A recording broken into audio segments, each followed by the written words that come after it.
Warwaki kendo ni obila kotudore kod tend loch nanga osechako nonro kotenore kod tho mar miyo moro ma hike romo 63 mane ringre ne oyudi e kisima e dalane kar dak ma Kimadui e location ma Suna Oruba location. Lipot mar ogol kod obila kod tend loch nanga yango ni familia mar miyono ne ni oyudo ringre miyono e kisima kar saa 10 mar kogwen kendo ne gigoyo ripot ne obila. Ruoth morito location ma Suna Oruba location Charles Ouma wacho ni miyono mane odak kod nyithindo moko 2 chal ka gima ne ochiewo apanda kar saa 10 kogwen kendo lutore e kisima.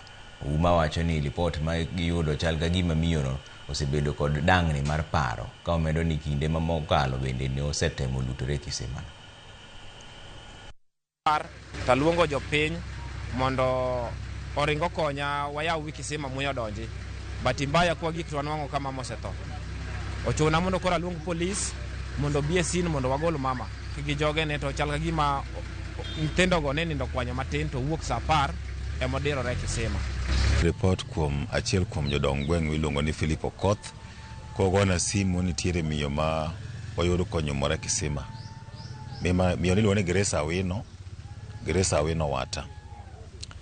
Kogona simu amba gocho ne OCS Oruba mondo bie sin mondo wang'e gima osetimore.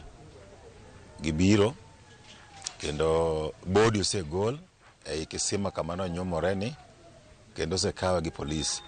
But nonro mawiye wacho ni mama Grace Awino osebedo kanyumore kisima seche ma pi ne tin kendo ni gole.